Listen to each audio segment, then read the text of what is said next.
Kāti no te rā nei I tīmata e te kōkiri a te rōpū tōranga pū Māori ki te kimi tangata hei kanohi mō rātou ki te tūru o Tāmaki Makaurau, te kōwhiringa pōti hei te rua tekau o Mahuru. I kōrero au ki te kai pupuri I taua tūru I tēnei wā nei ara kia Peter Sharples e pāna ki ngā kai tono I tana tūranga me etahi atu take nui anō hoki o te wā. I hui mātau I nanahi.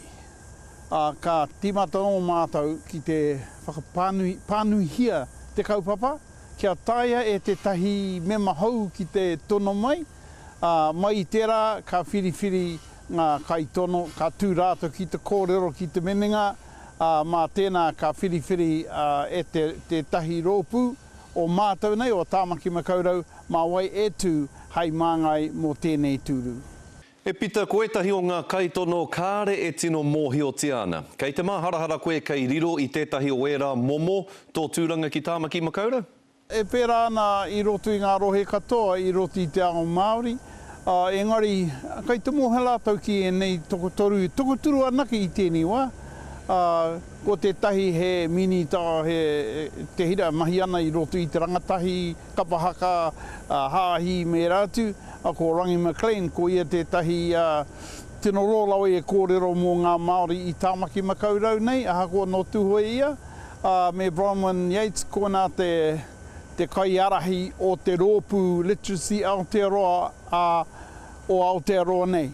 Nā reira, e tika ana, ko e tahi kāri te mohi ko wai rātau, engari mā te kōrero ki te iwi, ka tahi ka mohi o rātau. Nā, katahi anō koe ka hoki mai I haina, heha te take o tō haerenga ki reira?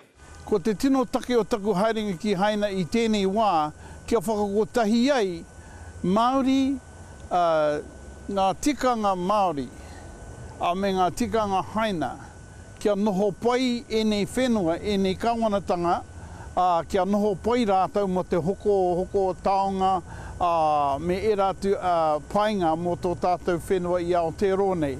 Nā reira ka titiro mātau ki ngā kanikani Māori me ngā kanikani haina, ki te kita mena ka tai e tātou ki te whakatū te tahi musical mō rāwatahi, e rā rōpū e rua. E te rangatira, ko te rōpū ngā pai o te māramatanga, maura nei rātou e whakaora? Tino kino tēnei mahi te aukatinga o te pūtea ki te ngā pai o te māramatanga. Ko rātou te pau toko manawa o enei rangahau Māori kei roti Aotearoa. I te wā au e PhD, e 5 anake o mātou Māori PhD. I naene 5 rau. Nā te kaha o tēnei rōpū ki te tufa pūtea ki ngā Māori, kia oti a rātou mahi kia riro te pūtea PhD, te riro te mana PhD tohu PhD. Me tō rautaki reo Māori, he kōrero hou tāu e pāna ki taua rautaki? Ai, ko iti au te tahi hui I te rā tapu nei, I te rā horoi nei ko pahureake nei. Hei reo ki te hui o ngā iwi leaders I Waikato. I reira, I whakahoki kōrero rātou kia hau, e tino tautoko ana I taku mahere rautaki. Engari nā rātou e tuhi e tahi kōrero rātou, mau e noho ki te whiriwhiri me pēhea kia whakarahi, kia whakanui aku kōrero mō taua rautaki.